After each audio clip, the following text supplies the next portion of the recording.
ഞാൻ ആദ്യമായിട്ടാണ് നരേന്ദ്രമോദിയെ നേരിൽ കാണുന്നത്.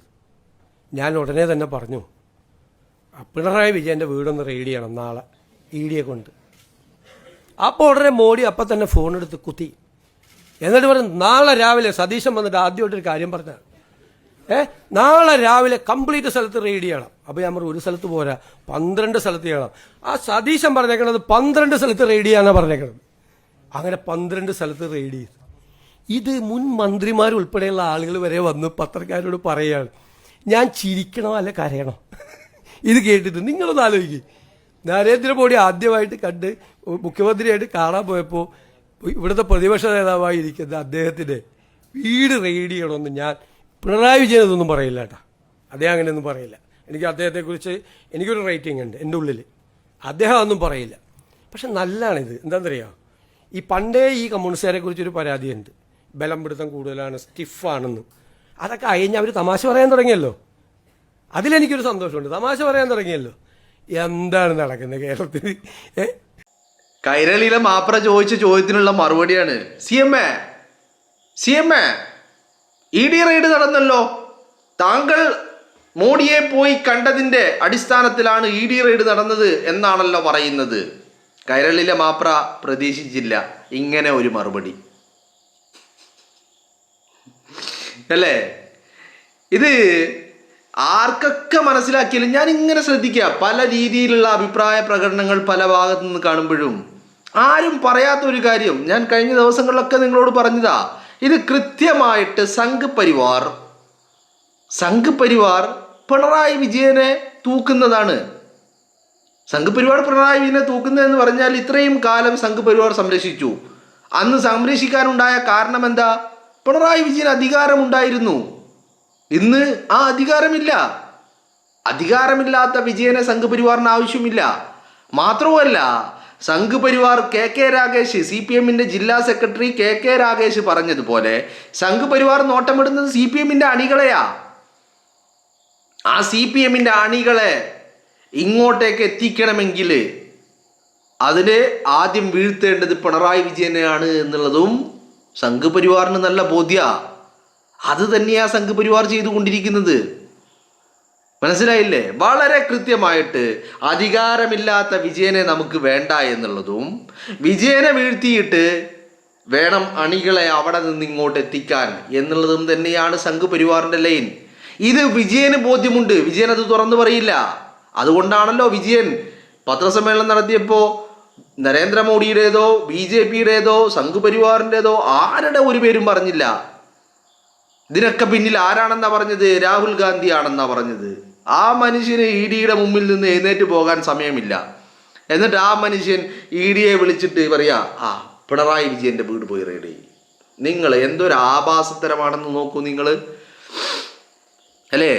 ഇപ്പൊ കഴിഞ്ഞ ദിവസം ഈ പറയുന്ന കേരളത്തിലെ കുറച്ച് ഈ പറയുന്ന ഇതൊക്കെ ഇതെന്താ പറ്റിയതെന്നറിയോ നിങ്ങൾക്ക്? എന്താ പറ്റിയത്? CPMന് എന്ത് പറ്റി എന്ന് നിങ്ങൾ ആരെങ്കിലും എപ്പോഴെങ്കിലും ചിന്തിച്ചിട്ടുണ്ടോ? CPMനൊന്നും പറ്റിയതല്ല, പാർട്ടി ഇല്ലാതെയായതാ. ഞാൻ വീണ്ടും പറയുന്നു, പാർട്ടി ഇല്ലാതെയായതാ. പാർട്ടിയില്ല. ഇപ്പൊ എന്താ ഉള്ളത്? വിജയനും കുറെ അടിമകളും. ഈ വിജയനും കുറെ അടിമകളും ചേർന്ന് എന്തൊക്കെയോ നടത്തുന്നു. അതിനപ്പുറത്തേക്ക് ഇത് കമ്മ്യൂണിസവും മാർക്സിസവും ഒന്നുമില്ല.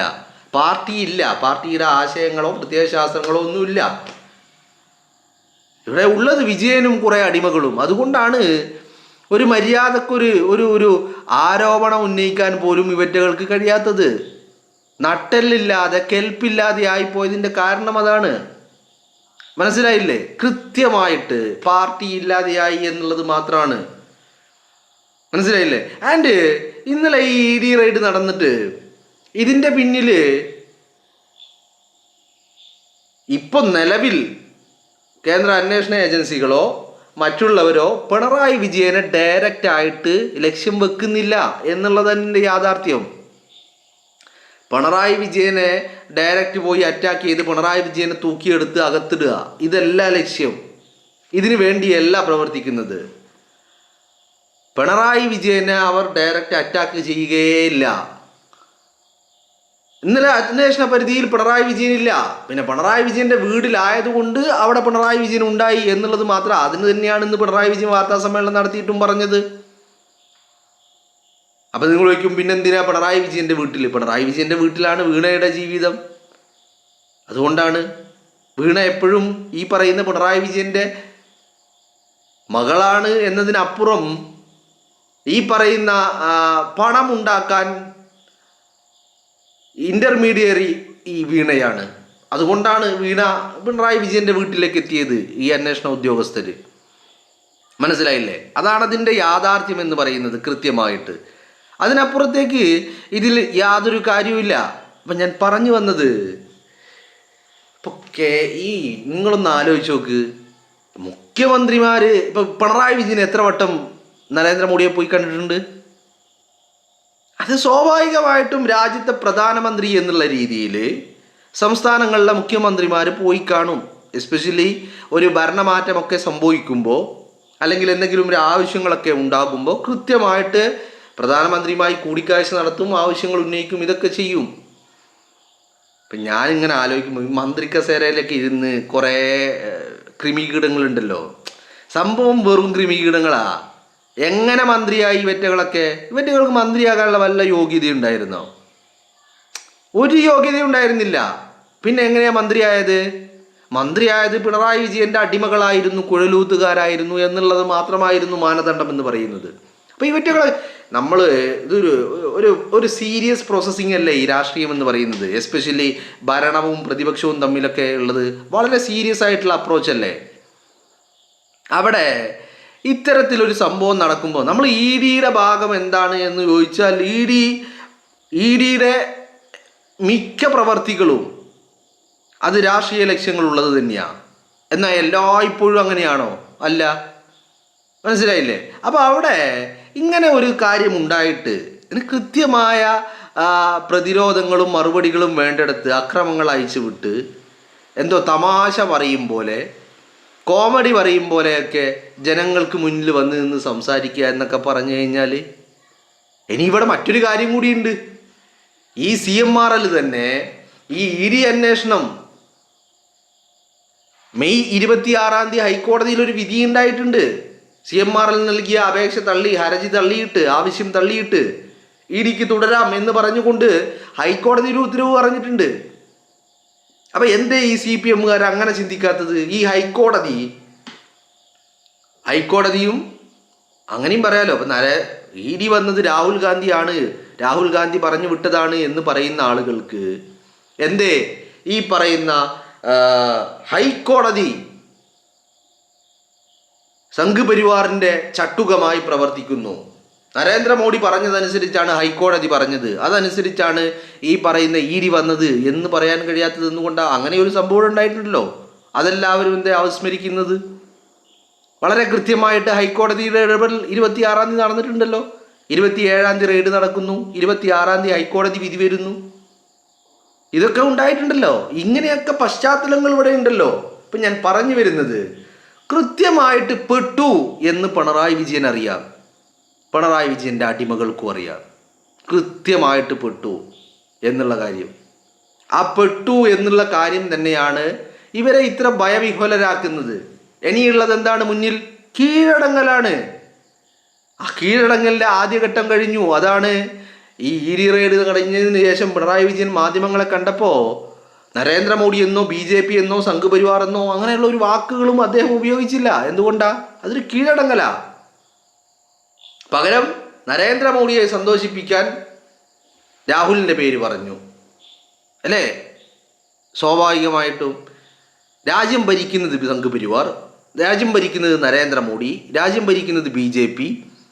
എന്നിട്ട് ഒരു കേന്ദ്ര അന്വേഷണ ഏജൻസി വന്നിട്ട് റെയ്ഡ് നടത്തിയതിന് രാജ്യത്തെ പ്രതിപക്ഷ നേതാവിൻ്റെ തലയിൽ കെട്ടിവെക്കുക. നരേന്ദ്രമോദിക്ക് പോലും എന്തൊരു സന്തോഷമായിട്ടുണ്ടാവും എന്നറിയോ? നരേന്ദ്രമോദിക്ക് താനിതൊക്കെ ചെയ്തിട്ട് തനിക്കെതിരെ ഒരു അക്ഷരം പോലും മിണ്ടാതെ തൻ്റെ എതിർചേരിയിൽ നിൽക്കുന്നവനെ അതിൻ്റെ ഉത്തരവാദിത്വം അവൻ്റെ തലയിൽ കെട്ടിവെക്കുക എന്ന് പറയുമ്പോൾ നരേന്ദ്രമോദിക്ക് സന്തോഷമാവൂലേ? ഇതിലും വലിയ സന്തോഷം നരേന്ദ്രമോദിക്ക് എന്താ ലഭിക്കാനുള്ളത്? കൃത്യമല്ലേ? അപ്പം നിങ്ങളൊന്ന് ആലോചിച്ച് നോക്കുക.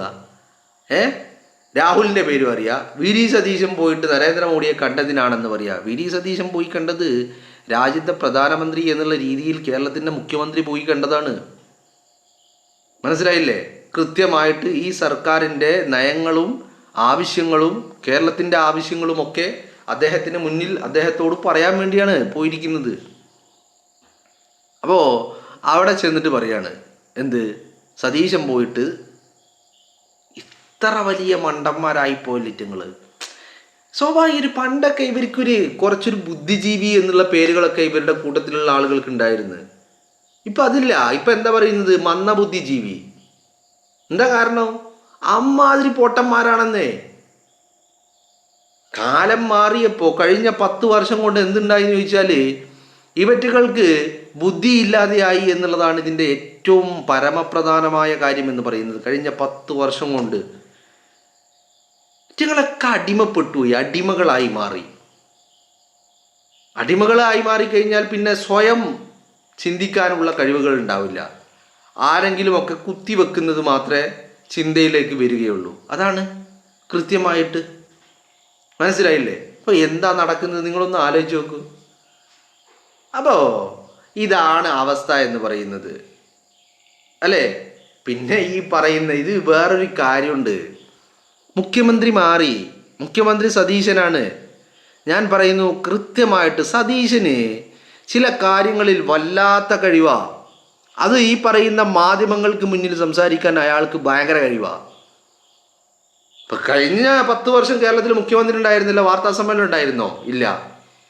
ഇപ്പം നോക്കൂ നിങ്ങൾ, വാർത്താ സമ്മേളനം അരമണിക്കൂർ 3/4 മണിക്കൂർ നീളുന്ന വാർത്താ സമ്മേളനം, അതിൽ ആദ്യം മലയാളത്തിൽ, അത് കഴിയുമ്പോൾ ഇപ്പുറത്ത് നിന്ന് ദേശീയ മാധ്യമങ്ങൾ സാർ ഇംഗ്ലീഷിൽ കൂടി, അപ്പോൾ ഇംഗ്ലീഷിൽ പിന്നെയും ബ്രീഫ് ചെയ്യുന്നു. പറഞ്ഞ കാര്യങ്ങൾ തന്നെ വീണ്ടും മലയാളത്തിൽ പറഞ്ഞു, ഇംഗ്ലീഷിൽ പറയൂ. ഇന്നത്തെ വാർത്താ സമ്മേളനത്തിൽ നിങ്ങൾ നോക്കൂ, വളരെ കൃത്യമായിട്ട് മറുപടികൾ എന്ന് പറയുന്നത് മറുചോദ്യങ്ങൾക്ക് ഇടവരുത്താതെ, എന്നാൽ എല്ലാ കുതന്ത്രങ്ങളെയും വകഞ്ഞു മാറ്റിക്കൊണ്ടുള്ള മറുപടി. അതാണിപ്പോൾ നിങ്ങൾ കേട്ടത് അല്ലേ? എത്ര കൃത്യമായിട്ട് അതിന് അങ്ങനെ അതാണ് ടാക്ടിക്സ് എന്ന് പറയുന്നത്, അതാണ് രാഷ്ട്രീയം എന്ന് പറയുന്നത്. ദേഷ്യം വരും, പക്ഷെ ചിരിച്ചുകൊണ്ട് പറയണം. ദേഷ്യപ്പെടാൻ പാടില്ല. പിണറായി വിജയനതാ പറ്റിയേ. പിണറായി വിജയൻ ദേഷ്യം വന്നാൽ ദേഷ്യപ്പെടും.